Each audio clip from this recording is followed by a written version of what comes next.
धनंजय मुंडेंच्या सातपुडा बंगल्यावर अवादा कंपनीकडे 3 कोटी रुपये मागितले गेले। त्यापैकी खंडणीच्या 2 कोटींची डील झाली। सुरेश धस यांचा खळबळजनक आरोप। फडणवीस शिंदे अजितदादांना हात जोडून पाया पडून विनंती। मंत्री धनंजय मुंडेंचा राजीनामा घ्या। भाजप आमदार सुरेश धस यांची आग्रही मागणी।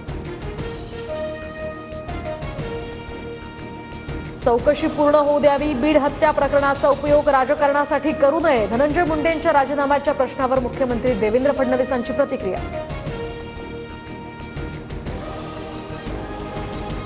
भ्रष्टाचाराविरोधात आवाज उठवल्यानं संतोष देशमुखांची हत्या। आका आजही मंत्रिमंडळात बसलेत। राऊतांचा धनंजय मुंडेंवर रोख, तर बीड जिल्ह्यातील सर्व पोलीस खाते बरखास्त करण्याची सुद्धा मागणी।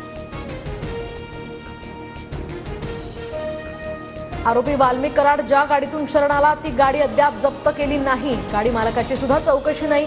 खासदार बजरंग सोनवणेंकडून गाडी मालक शिवलिंग मोराळेवर निशाणा। पंकजा आणि धनंजय मुंडेंच्या कार्यकर्त्यांकडून मला धमकीचे फोन, तर सामाजिक कार्यकर्त्या अंजली दमानियांचा गंभीर आरोप। धमकी देणाऱ्यांवर गुन्हा दाखल करण्याची सरकारकडे मागणी।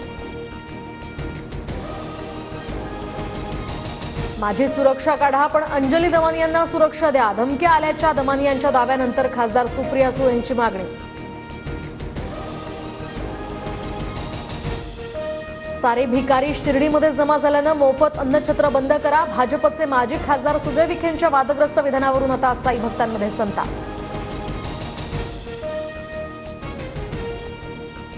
तर सुजय यांचं विधान हे भावना दुखवणारं, हे मान्य करतो। वडील राधाकृष्ण विखेंची कबुली। पुत्र मात्र भिकाऱ्यांवरून आता केलेल्या विधानावर ठाम। केंद्रीय कृषी मंत्र्यांच्या महाराष्ट्र दौऱ्यानंतर सुद्धा कांदा उत्पादक शेतकऱ्यांच्या पदरी निराशाच। कांदा निर्यात मूल्य हटवण्यासंदर्भात कोणतीही घोषणा नाहीच।